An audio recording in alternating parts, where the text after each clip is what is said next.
Tonight, fraudsters looking for Christmas prey. I felt physically sick when I found out it was never going to arrive. The Christmas costumes that come with a warning. We have seen children desperately trying to get the costume off while it's melting in their hands and on their body. How your credit card could get hijacked. They went round the M25 drawing out £500 per day until they reached £30,000. And how can we stay safe this season? If that had blown up in his hands, that would have killed him, there was absolutely no doubt. Good evening and welcome to the Tonight programme. The Christmas countdown is well and truly on, and many of us will have a big list of presents to buy. But with the pressure to get it all done in time, there's a risk we could let our guard down. With fraud costing billions to the UK economy and some retail products under close scrutiny, Adam Shaw is asking for Christmas buyers to beware.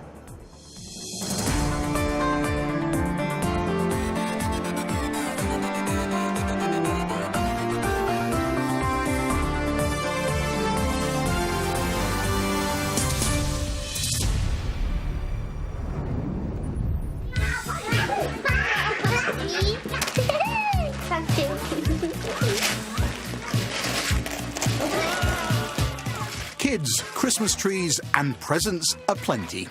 The average UK family spent £800 on Christmas last year. And this year, it's likely to be no different. After all, 'tis the season to go shopping mad. But it's not just honest retailers who have reason to be joyful about bumper Christmas sales.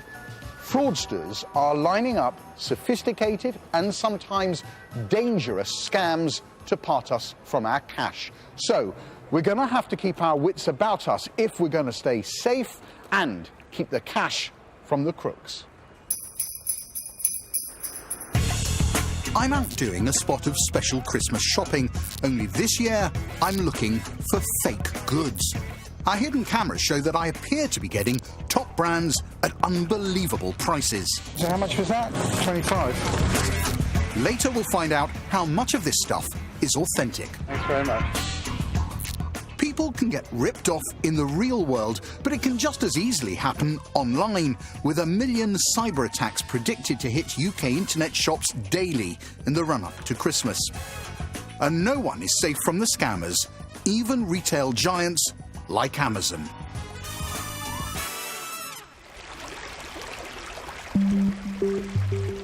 Steve Brodie is passionate about photography, so what better present to buy himself than a brand new camera? And looking for a bargain, he headed for Amazon Marketplace. This is a section of the website where millions of businesses and sole traders offer products directly to customers. I've had a few things off Amazon before, like most people, books, CDs, that sort of thing. It's always been fine. So I got in contact with the guy who was selling it. Steve was told via email, away from the Amazon site, that the company wanted to be paid via bank transfer. I thought it was a bit strange. I've never dealt that way with Amazon before. It's always been via credit card. So then that's when I got in contact with Amazon direct, with their support team.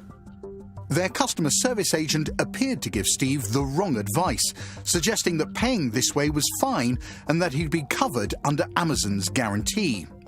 So Steve sent off a bank transfer. But when he still hadn't received his camera, days later, alarm bells began to ring.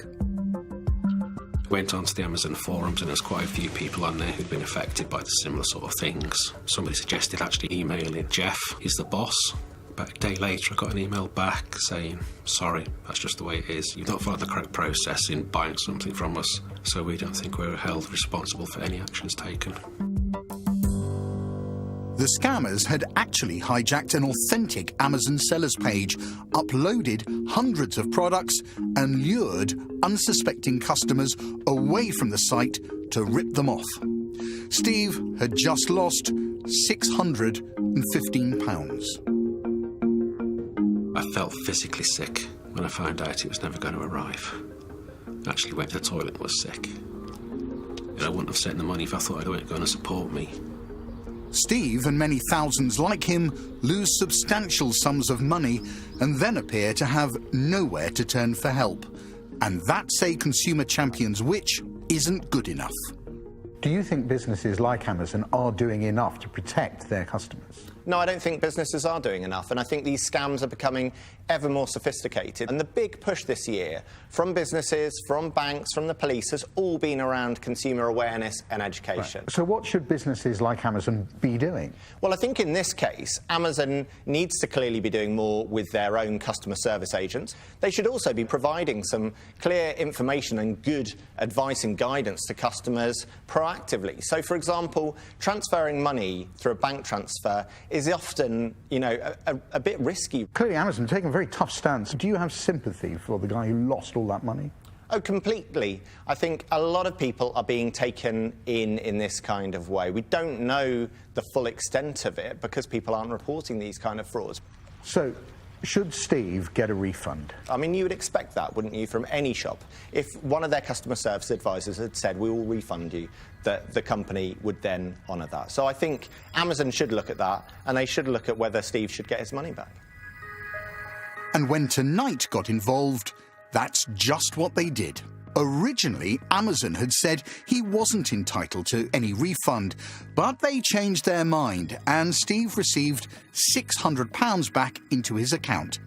In a statement, Amazon told us, "We advise customers never to pay for a marketplace item outside of our site, and for the security of our customers, all communication for marketplace items between the seller and the buyer should be conducted solely through the amazon.co.uk site. If a customer is contacted by a seller requesting payment via another method, we ask that they report it to us." We also asked them several other questions. How many customers have been scammed in the same way as Steve? They didn't comment. How much money had been lost by those customers? Again, they didn't comment. And how many Amazon sites have been hijacked by scammers? Once again, no comment. Of course, there are risks in the real world as well, especially with products flooding into the UK from all corners of the globe at this time of year. Yes, it's a hoverboard. When 11-year-old Henry had a bit of bad luck a year ago, his parents decided to cheer him up with an early Christmas present, a £400 hoverboard. It was a decision that was to prove terrifyingly costly. Tell me about your experience of what happened. Henry came down into our bedroom. He said, "My hoverboard won't turn on, Mum. It's warm." So I looked at it and I said, "Well, just leave it." Still unplugged? Unplugged, and it was just laying on our bedroom floor, cooling down. And it just exploded. It just exploded? Bang, just exploded. Yeah. Unplugged in at the foot of your bed? Yeah. I jumped out of bed. I brought the quilt with me and we smothered it. And that's how I think I got burnt. As I smothered it, the flames licked my arm. And I've seen photos of your injuries when it exploded. I mean, I don't think I've seen burns quite as bad as that. That must be unbelievably painful. It was. Very, very painful. I was on gas and air. I couldn't take the pain. What terrified me the most was 30 seconds earlier, our son had had it in his arms. So it could have exploded in his arm? If that had blown up in his hands, that would have killed him. There was absolutely no doubt. How long did it take you to physically get some skin back and recover from the burns? As you can see now, there's no scar fine in there. I was just so lucky. The hoverboard had been bought from a well-known retailer. They'd sourced it from a UK importer who has since gone bust. In many cases, the party which will have broken the law will have been the manufacturer, but in many cases the manufacturer will be unknown, and in many cases it won't be possible to pursue that party under British criminal law. It's believed that the battery pack in Henry's hoverboard may have been a counterfeit product, but nobody can be sure now. The whole thing is a melted mess.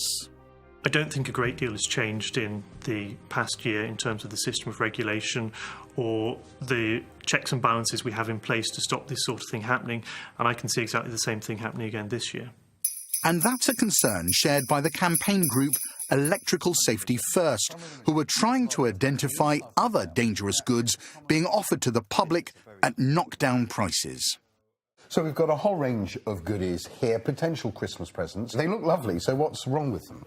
Well, yeah, these are all potential stocking fillers. I think I'll start with the chargers here. These plugs? Yes. Yeah, that looks exactly like one I have. It is actually very difficult to tell the difference between the genuine ones, of which I've got one here, and the counterfeit one. That's no doubt a bit cheaper, and it's using a few less good qualities. Why on earth should I not bother about this? Well, you said a few less good qualities. It is the components as well. And we've actually subjected these products to X-rays, and so you can see what's inside without us taking them apart. We know in the genuine ones there's roughly 60 components. 60 components in that plug? Exactly. And how many in this counterfeit one? We've had as low as 18. Why should I worry about that? These commonly cause fires in the home. They overheat, they fail, they can cause an electric shock when you go to pick it up in the morning, or they can just burst into flames overnight. And that happens a lot? It does happen an awful lot. Now, these are professional stylers. Are these hair stylers? They are hair straighteners. You can imagine I don't have a lot of experience about the hair styling products, but that looks fine to me. It looks a nice Christmas present. Yeah, it does look like the genuine product here. You can see the logo shiny, the packaging looks good, and that is actually the fake version there. I would be completely fooled by that. It would be very difficult to tell. Very difficult. And as before, all the effort that the counterfeit manufacturers have put in is to the appearance of the product. In the genuine product, there is a huge amount of circuitry, and lots of that is for protective circuitry, so you make sure that the hair straighteners don't get too hot. In the counterfeit one, there's nothing to stop it getting too hot. Our main concern with these are the burns that people get from touching them and the fires that they cause when they're left on things. So where's all this stuff coming from? Well, lots of the low quality and counterfeit stuff will be coming from the Far East. How big a problem is this becoming? It is a big problem at the moment, and it's getting bigger all the time. Every year we do a survey, and we found that this year, twice as many people as last year have bought counterfeit products. And this is the time of year when the counterfeiters and fraudsters do some of their best business. And what a business it is. It's worth an estimated £193 billion a year. That's £6,000 a second. So what about the products I bought earlier on the high street? Are they real beads? It's not real, sir. How much are they? £40. 40. I invited Graham Mogg of the anti-counterfeit group to come and have a look at what I'd bought and to shed some light on the counterfeit market.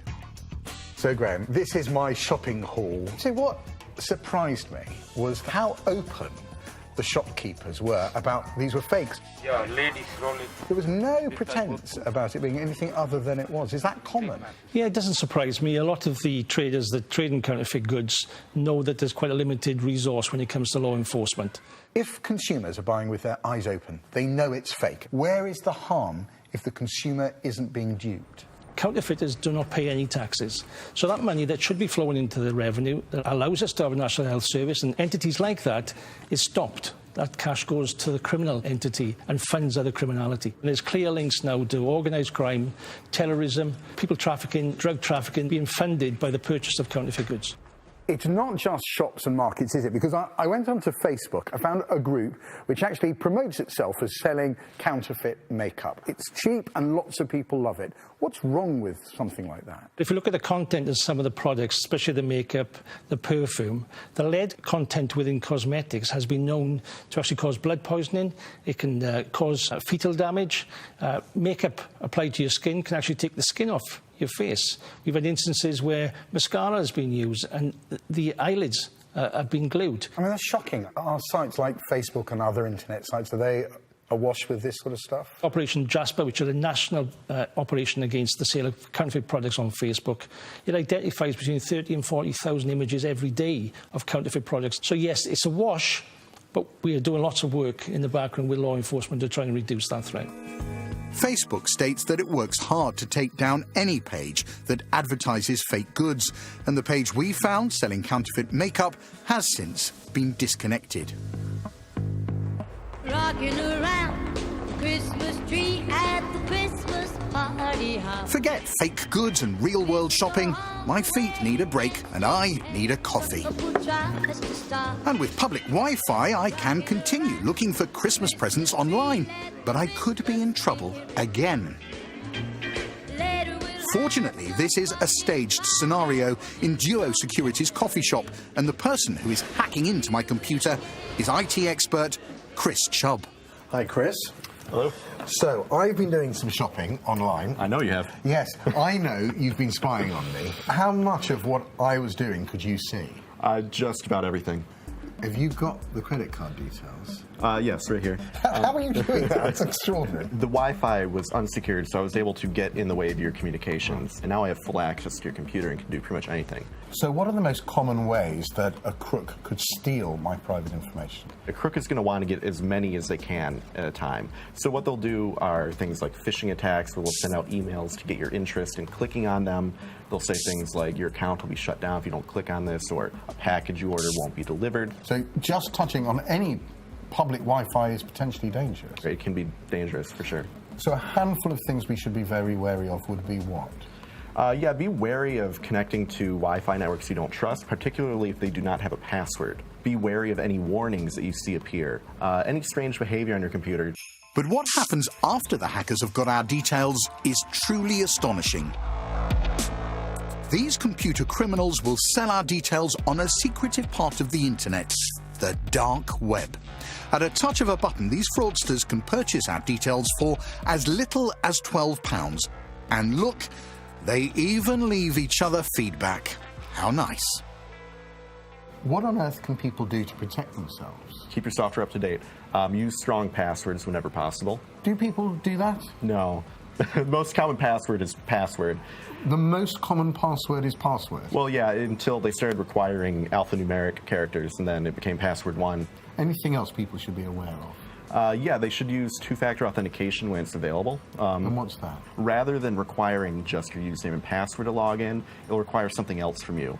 So, for example, you'll get a text message with a code, or an application will pop up a message on your phone and say, is this really you logging in? Cybercrime may be increasing, but old-school fraudsters are still operating, and spotting credit card rip-offs this time of year as we spend more can be difficult, as artist Nikki Stevens discovered recently. I came home, got my post out of the post box. When I opened the post, there were 2 credit cards and a PIN code for banks that I've never banked with. I couldn't figure out how they got that information because I don't bank online. I do as little online as possible, and I certainly have never had any bank accounts online. I knew that something hideous had happened, and what on earth was I going to do to stop it? It soon became clear that someone had stolen her mail right out of her postbox, giving them everything they needed to commit identity fraud. You feel very vulnerable. You feel violated and very vulnerable. You do, because you just don't know what else they're going to do and what other information they've got and what they're doing with that information. Just as Nikki was getting to grips with these problems, a month later, she was to get another shock. I was doing the supermarket shopping and the card was rejected. And I suddenly thought, no, it's that terrible sinking feeling. The fraudsters had managed to gain access to her existing credit card details. They then got a replacement card under false pretenses, which meant they could rack up a bill of £30,000. They went round the M25, drawing out £500 per day, plus interest, until they reached £30,000, thank you very much. In the end, she had 3 credit cards, 2 bank accounts, and 3 bank loans taken out in her name, along with her own credit card being hijacked. Not to mention, she spent a stressful 6 months to sort out this problem. In the end, the bank would have lost about 30 grand from the money that was taken from my account because they reimbursed me. But you feel invaded and you feel like a victim, which is not something I'm very happy about. In Nikki's case, she was lucky in that she managed to intercept and see the cards that were taken out in her name.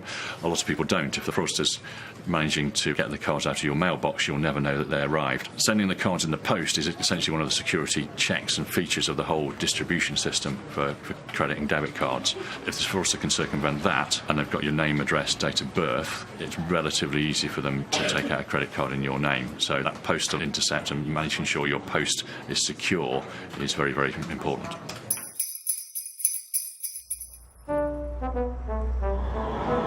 Frauds and scams aren't the only things you should be aware of this Christmas. Millions of parents will be thinking about buying fancy dress outfits to help their children get into the party spirit. But at the risk of being party poopers, fire chiefs are warning about how flammable some can be. We've been putting them to the test with the help of Manchester's fire service. First, this children's elf costume placed above a burning candle. When it catches, it goes quite quickly and there's no stopping it. This £11 costume from Asda was destroyed in just over 3 minutes. A Sainsbury's Santa costume took longer to set ablaze, but was unrecognisable within 5 minutes. That has caught fire, but it's really melting. Bits are just dropping off on fire, which of course would be horrendous if that was in a real-life situation. And we tested a Christmas outfit meant for a pet dog. Again, that soon caught alight. It came from the retailer Peacocks. I mean, that's incredible, because that's going really fast. I've seen a test of these clothes going up in fire. Very quick, very shocking. Did it surprise you to realise how flammable these things are? Yes, it did surprise me. Once you've seen it, you never forget it. We have seen costumes go up in flames while they're being worn by children. And this is a traumatic. You can imagine a young child in a costume, desperately trying to get the costume off, trying to strip it off while it's melting in their hands and on their body. To be clear, these aren't fakes. They meet current standards and all have labels warning about their flammability. The 3 retailers told us, "The safety of our customers is our top priority, and we take all matters like this very seriously. Our costumes carry clear safety labelling advising that they should not be worn around naked flames and should be worn under adult supervision. All of our fancy dress costumes meet the required legal standards and, where appropriate, have had additional flammability testing of a higher standard." But the fire service is campaigning to have children's costumes reclassified from toys to clothing, because then they'd be subject to stricter regulation. Well, we don't want people to see the fire and rescue services being bar humbug. We want children to have a safe time and enjoy dressing up, but be able to put those clothes away at the end of it, having had a fun time. The government says it is reviewing the safety of fancy dress costumes, and while stringent regulations are already in place, parents should always check labels to make sure they're buying safe, legal products. And that's really the message for all of us as we prepare to celebrate Christmas. Check products, check purchases, check our online security, and if a bargain seems too good to be true, be careful. It just might be. If you'd like any more information on the issues we've covered in tonight's programme, just head to our website at itv.com/tonight. Until next time, good evening and thanks for watching. Coming up next week, the Great British Pub Revolution. Jonathan Maitland discovers why your local could be making a comeback. It's innovation and experimentation and seeing how you can push the boundaries of beer and create something new. Next, we return to Emmerdale. Then Ant and Dec bring you all the latest jungle drama from camp, where Scarlett takes on a bush tucker trial with some ostriches. One more celeb must go tonight. I'm a Celebrity. Get me out of here. Tonight at 8:30.